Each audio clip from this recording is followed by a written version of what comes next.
moves. So I don't know if that will actually work out with Coast. It would have to be Impaler, the guy to actually bring a lot of the pressure. Well, we'll see what he chooses to do. It's been Rengar, Jarvan, and Rek'Sai. Those three have been his forte so far. Right now, we see a few mid bans coming out. Last time Cloud9 played, mid bans were focused against High to make sure he had trouble, but he got the Kassadin, and that won't happen this time. Right. There is a theme here with the Coast ban so far. Mid lane champions that High has played that do have jumps or dashes or some sort of move. And he's safety. So 2 of those banned out already. Nara and Aurelia as well. So these are a lot of top lane bans, as Lissandra can also be considered a top lane ban, as well as Kassadin. But they leave up the main top lane pick for Cloud9, 4 balls, the classic Rumble. We'll see if he still has it. This is the second time it hasn't been banned. He picks it up. So everybody's definitely been taking that away from Cloud9. He had it one other time that he could have taken it, but decided to go with a Gnar. He wants the Rumble this time. They feel like it's going to give them what they want throughout the game. And now Coast to answer. What can they start to bring out? I like the mouse over already. Just even thinking about Mundo. Why is that? People are double AP is extremely popular now, and with Rumble already locked in, that's a very, very high likelihood that it'll be a double AP comp. Mundo always has thrived in the double APs, and there was recently that cost increase for the Morellonomicon, so it's not quite as ridiculously efficient as it was before, and people might not get it as early. There's the Xerath. I think if they don't decide to go with a double AP, High used to be able to play Corki in the mid lane. I wonder if he actually has been trying that at all, because we've seen it a few times. Yeah. That'd be an interesting pickup for them. Impaler does get the Jarvan, though, so plays can be made from that position. He gets one of his comfort picks.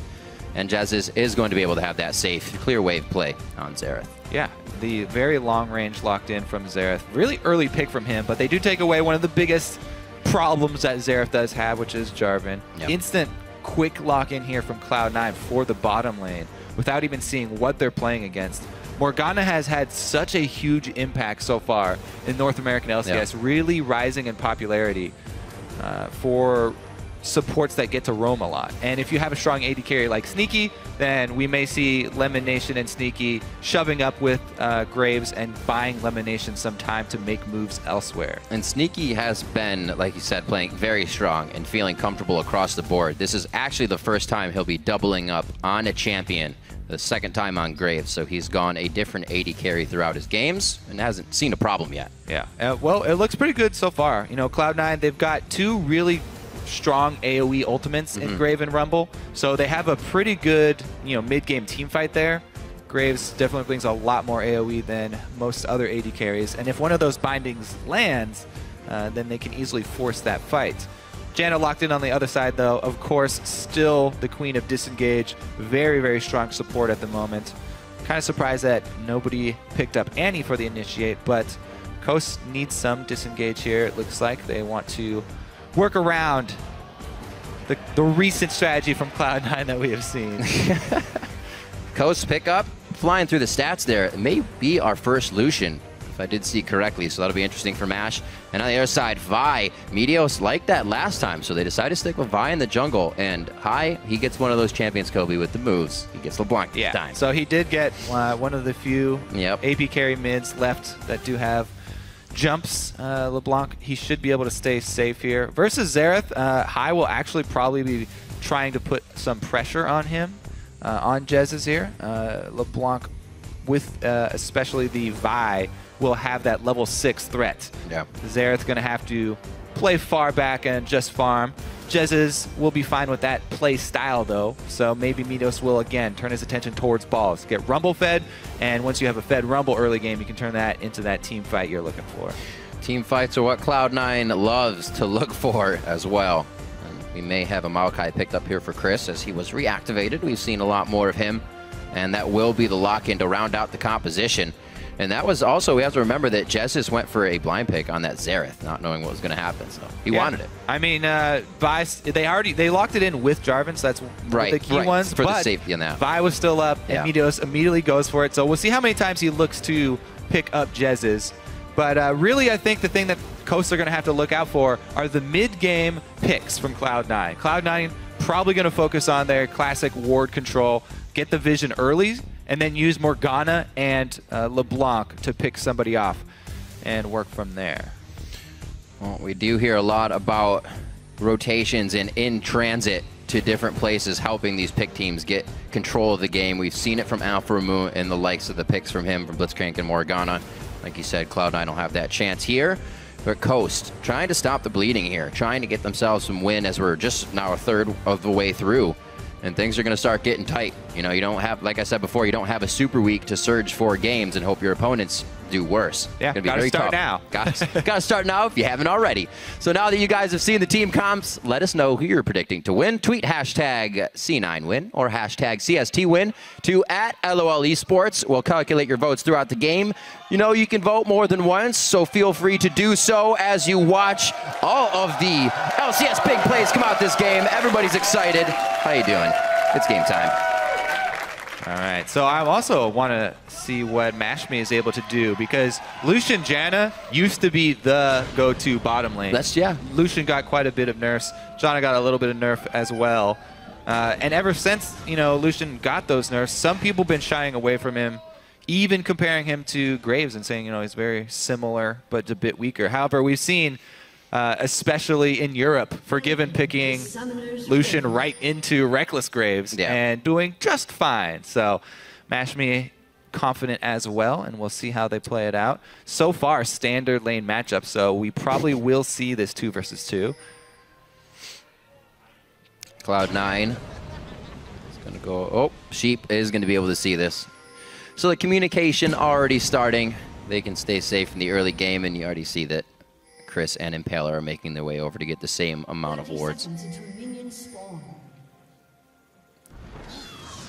Yeah, pretty standard. Deep ward's going down here for both teams. Everybody's gotten into the habit trying to find out where the lane matchups are going. I will see Cris place his. Oh, auto attacks for days. Oh, he didn't stay. I guess he knew that Impaler was also in there. Now, looking at this, we kind of said being in transit would be a bad thing. Are Cloud9 going to try to force Coast into, or not force Coast, but is Coast going to want the lane swap and then Cloud9 try to bring it back and forth? Yeah, so they're looking for it right now. I don't know how bad Cloud9 are going to look to match it up. Okay. If they would actually recall out of a lane, because Coast already positioning up top. So it looks like Cloud9 will just leave it. They will take the swap, and Rumble will start Wolves. Maokai, of course, whether you're lane swapping or not, pretty much all Maokai should start Wraith Camp. They're very easy. Cris actually mistimed his saplings. Because he went to go put that ward down, he didn't get back in time. Ideally, right at 1 minute and 20 seconds, you can start stacking up saplings. Then they will instantly blow up all the small ones. And you can even stick around and take out the big Raptor. But since he had to place that deep ward, he does not get to pull it off. Wild Balls gets the entire Wolf camp. Yeah, nicely done there. Pinching a Wolf into the wall, so we actually saved a bit of damage on the leash. Oh, LemonNation to the mid lane. We've seen a lot of teams doing this back and forth. That's the barrier that Jesiz brought to lane to save his life. Yeah, especially with a champion that can have that level 1 crowd control as your support. We've seen it so much starting out in the mid lane and looking to blow a summoner. He does get the barrier, the lesser of the 2 summoners from Jesiz, but he did get something. Hai also burned his Ignite in that, so not going to gain a whole lot. Some decent harass, though, onto Jesiz. He's been pinged out. LemonNation was seen. Doesn't go all the way in to check. And actually, I'm curious if he's going to actually go up there and protect balls, because they haven't had vision yet. And you always have to be wary of those 4-man tower zoning efforts in the lane swaps. We already saw the pressure mid lane, which we've actually gotten the past few days. And now to the top lane here. This is going to be onto balls. They missed the flag and drag. He should be okay for the time being here. Now Impaler takes the hit. That's going to be double busts over to top lane. Huge there for ball. So that's why we call them the 4-man tower zoning efforts, or 4-man dives. These turrets, buffed in the preseason, much stronger, and it's much harder to pull off those tower dives. If your support is Janna, not something like Morgana who has the lockdown, who has some CC like that, fairly dangerous to pull it off. Coast bungle the effort, and Balls not only gets first blood, but he gets double buffs on Rumble. This is exactly how Cloud9 like to start it off. Ball's in a great position to carry. Meanwhile, Cris was zoned out because Cloud9 actually did a better job. They froze their lane and forced Cris to come out to try and soak up that experience. So Cloud9, no surprise here, handling the lane swap much, much better. So true. And I can't remember just how many times, I can remember, but you've said that Rumble can turn a gank around for himself, just easily in, out, and you have no idea that it's going to happen. Balls does that for himself. Great play so far coming in here from Cloud9. They get themselves a bit of a lead and a little bit of pressure relief. Now they can start playing with things. So 2v1 by himself. Can't even do anything about it. Overheating is the only reason he turned around. You can see he's right back in it once he's able to cast.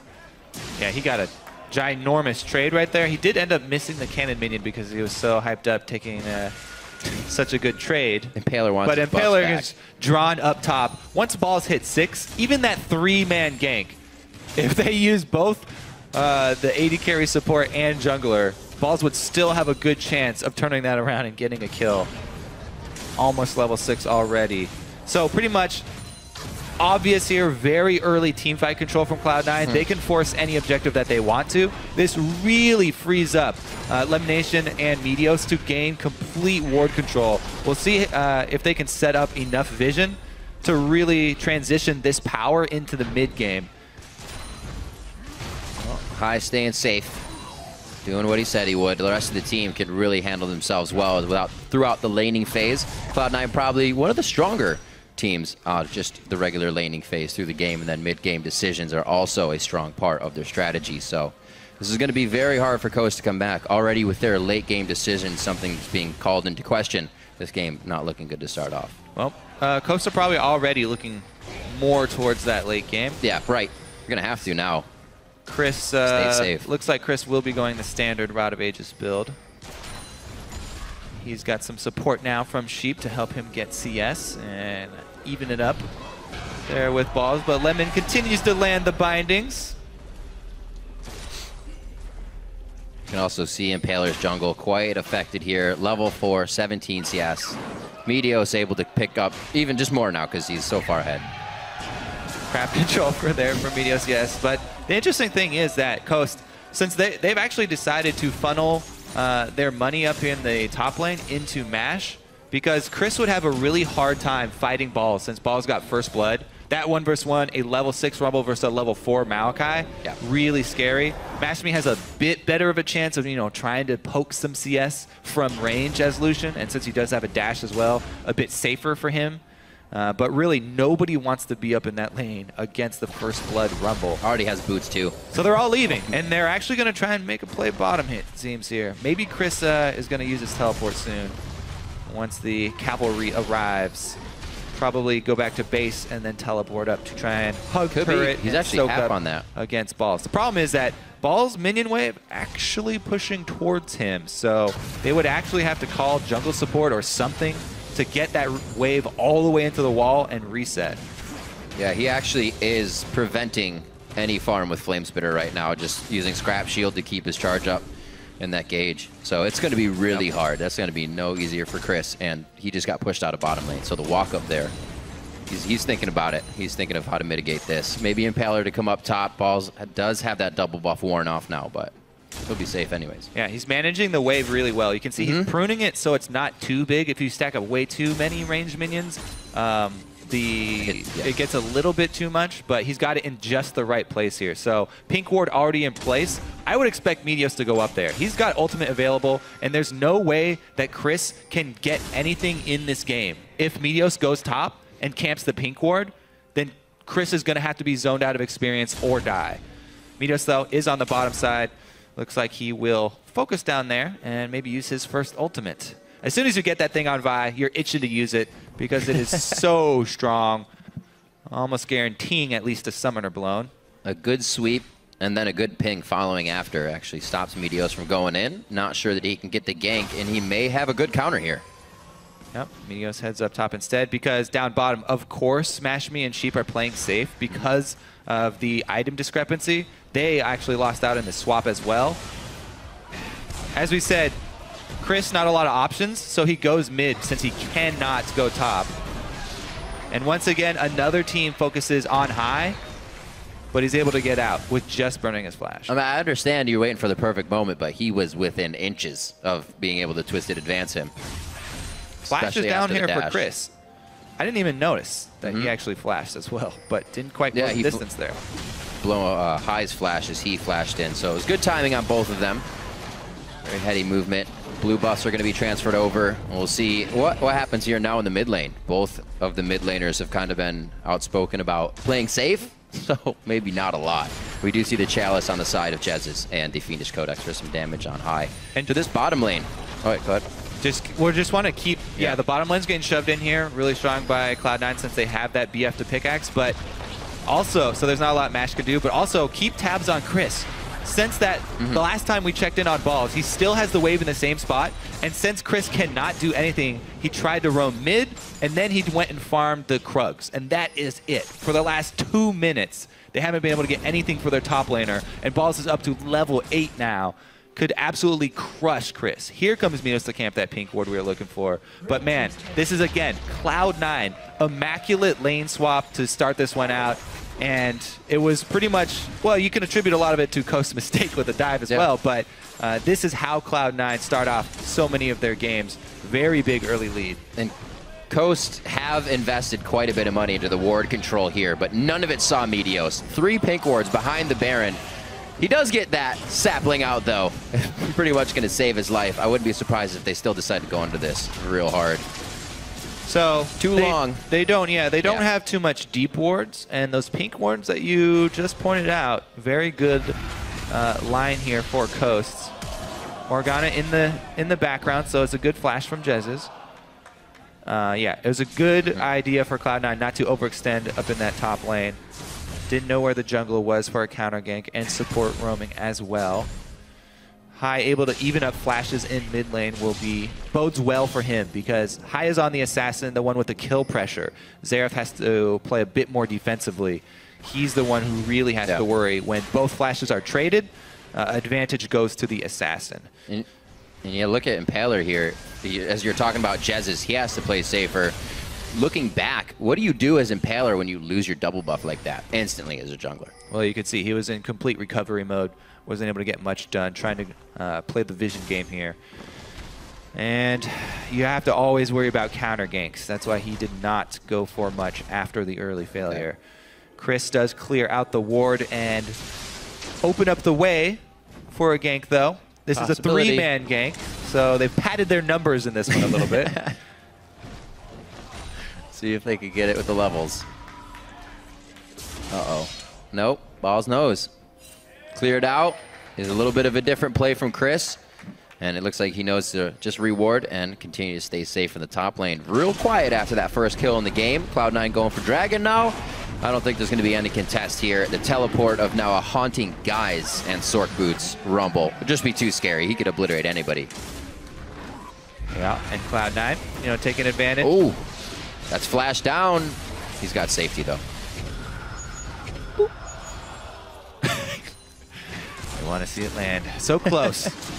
Cloud9 did a good job, taking advantage of the roam top here from 2 members of Coast. Pretty easy dragon pickup for them. Ouch. And all of the ward coverage from Coast, you can see, is littered around the top side because they're so scared of what Rumble has become. Meanwhile, Cloud9 shoved straight up the mid here. Xerath doing his best to wave clear, but Jesiz running low on mana. Cris, 150 CS in that top lane. Can't give this guy his top champion.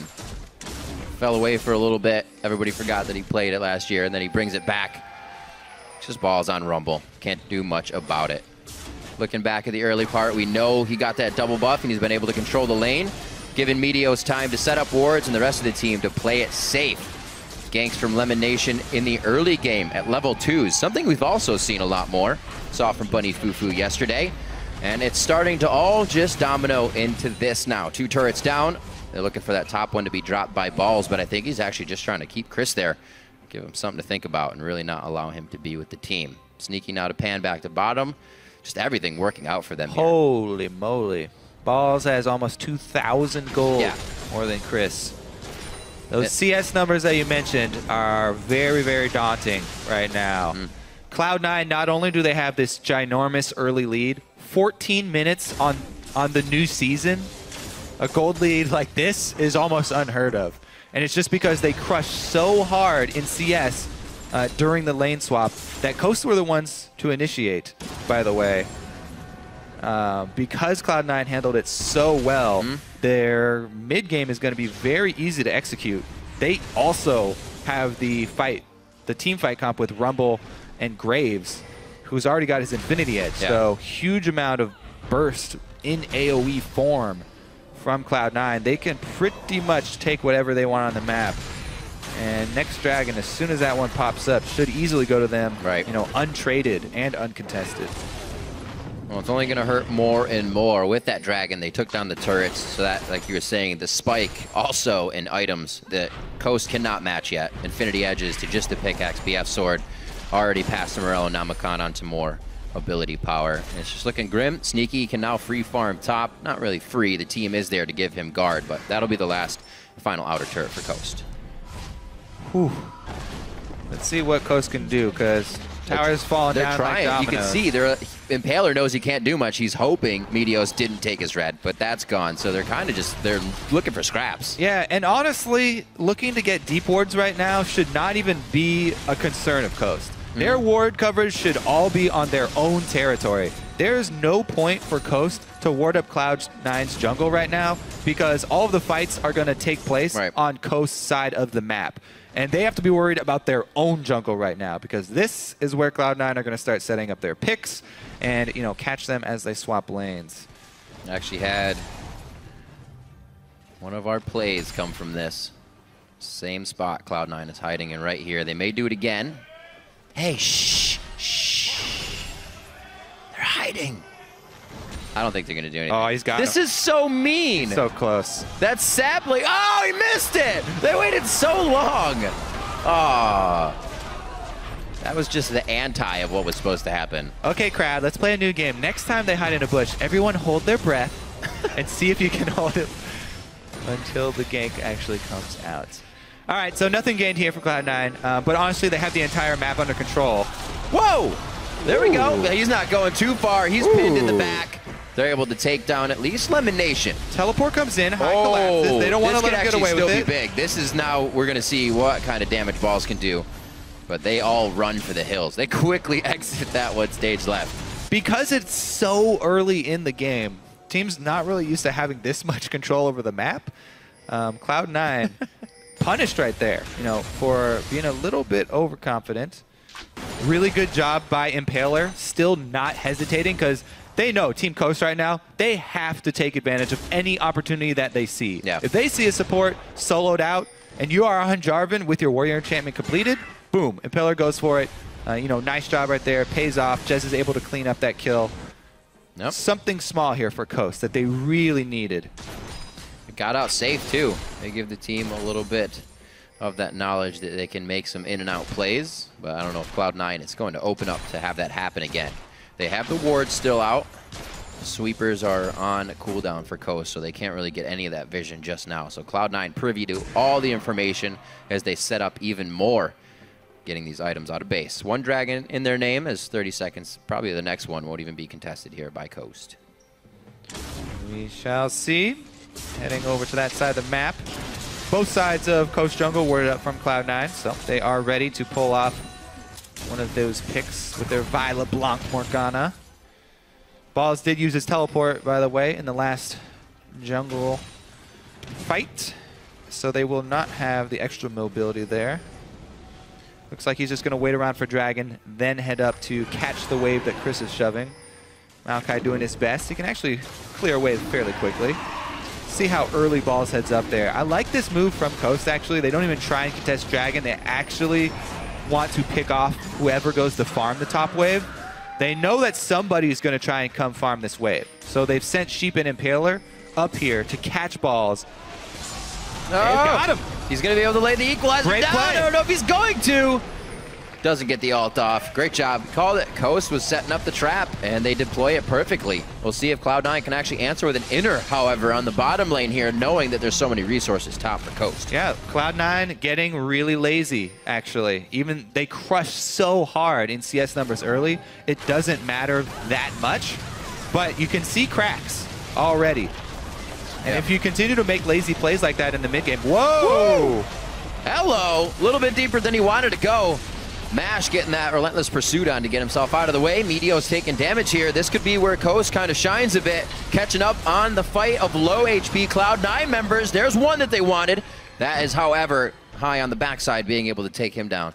So I guess this one just pans out still, one on each side. Many of I have gotten a little over-aggressive. Not getting to use his ult, not getting to use his ult for a long time here in this game. Meteos a little bit impatient, baits in his team, and costs Sneaky a death of all people. Actually the one to pay that price. Yeah. So again, mistake after mistake after mistake from Cloud9. Even though they had this great opening, the game in the state it is right now, the mid game is really important and very easy for a couple of mistakes to turn around an entire game.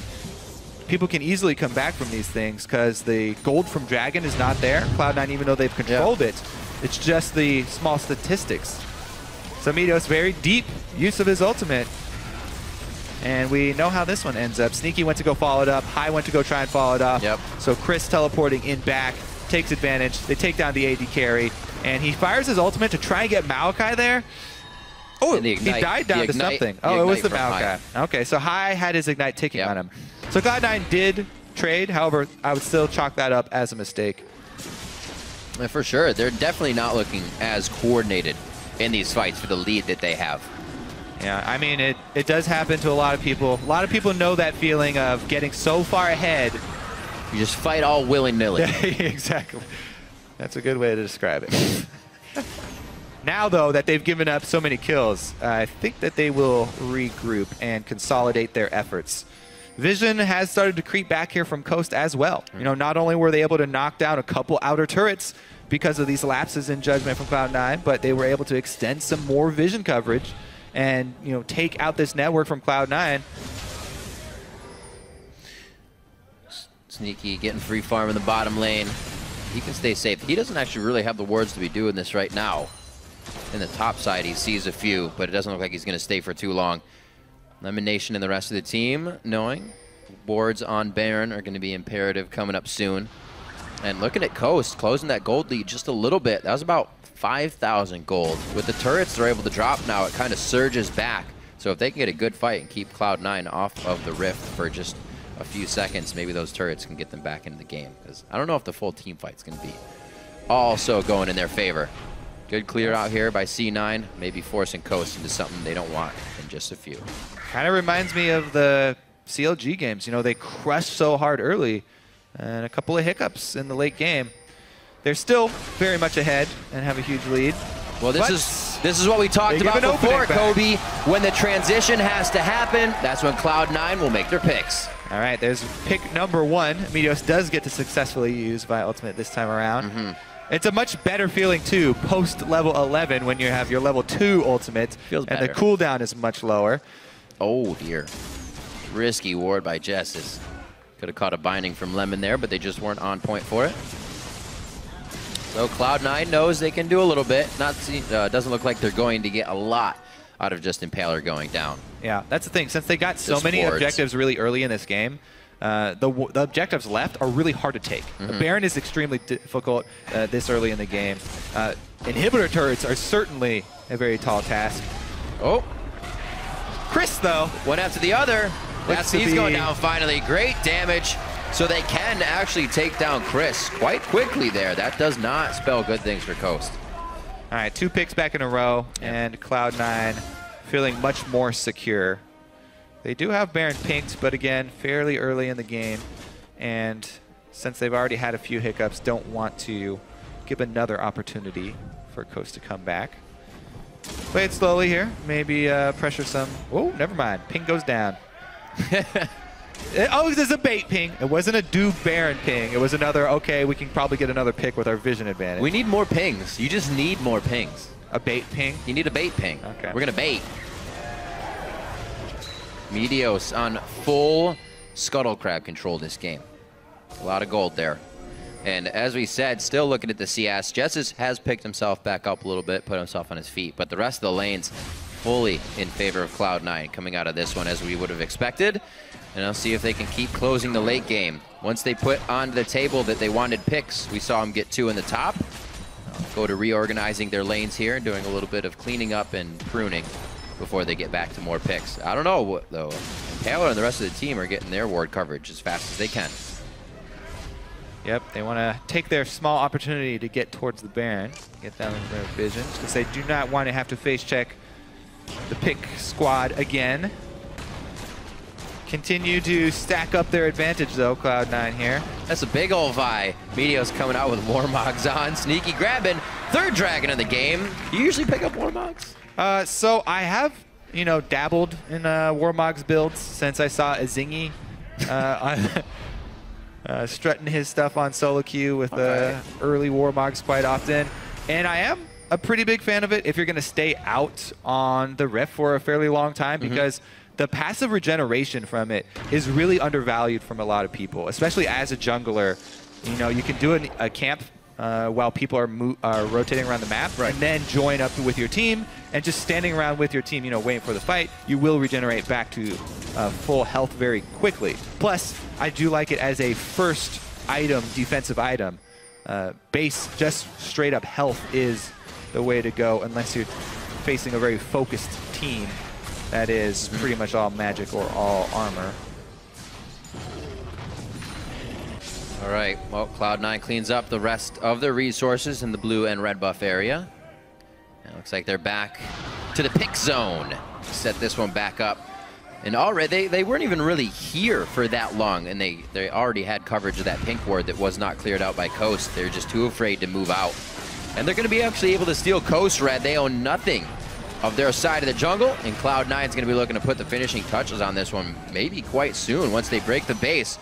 26 minutes on, and they are going to start the Baron. All right, vision cleared out once again. Let's see who is bold enough from Coast to come in first. Looks like nobody.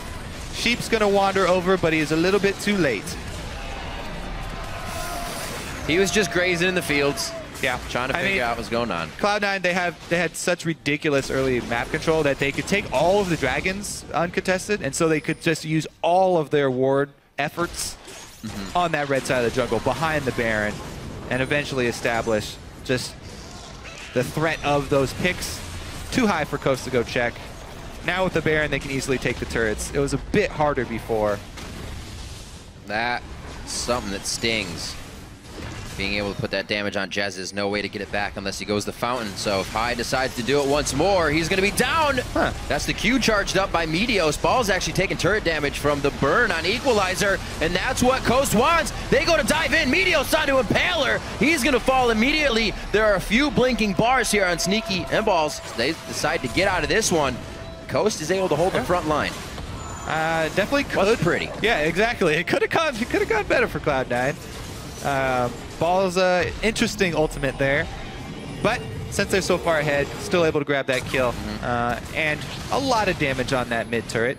Baron, though, you know, with the reduced duration, I think that might be the only push that Cloud9 get to pull off with it, unless they regroup quickly here.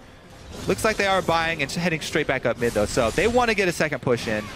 We'll see if High, High's going to go back to base as well, so they want to try and get in that second push. We'll see if High gets there in time. Oh, he keeps up the split pushing. Another wave of Baroned up minions, you know, to try and put some pressure on the last standing secondary turret. These are some pretty good cooldowns at this point for the team. You can see they're all about 75%, just about ready to be up now, so they can go back onto this. And Coast can't even. They know they can't do anything. And that one falls. It's just a matter of time before it's the top turret as well. With Baron being down, bottom lane isn't even a hassle. They have no objectives to worry about. Cloud9 drops the first inhibitor just under 30 minutes into this one. And they just had really good control throughout the game. They want to try and get the most out of this Baron and get another turret while it's still up. LemonNation also, you know, really securing the end game path here. Yeah. Once you're at the point where you have control of Baron, you have the Baron timer, you have a huge lead in the game. I really do like picking up Banner of Command because you can get that magic immunity on those giant cannon minions like right that there. Guy? Yeah, when Baron buffs up his range and you give him magic immunity, you just have to sit back and watch him do his work. Because nobody's going to be able to clear that. You're going to have to use a culling from Mash Me to clear that sucker. Yes, Jesiz, that's not going to do much. Immune to magic. He's trying. They don't want it. There it is. He's trying. Meteos! Call him Shieldios. Takes it. Everybody stood in front of that one. It didn't even look like that culling would actually take out the full cannon minion. It probably wouldn't. I think the cannon minion is laughing right now. He's just having a heyday. Oh, what an equalizer! The team is forced to split. Spread and coast back and forth, and they are going to be able to take down another inhibitor onto this. 1 minute onto Dragon, but that's all the amount of time it may take for Cloud9 to take the rest of the base and the Nexus. All right, here we go. 30 minutes for Cloud9. Already working on Nexus turrets. The crowd is giving him the chant. We saw the vote on social media. This is going to be one last attempt. The right of the Arcane. Something we really even have seen Jesiz be able to use this game with the pressure he found throughout the team fights. Sheep pushing back balls for one last attack and a 6-4 game, but 30 minutes in, it's a win by Cloud9.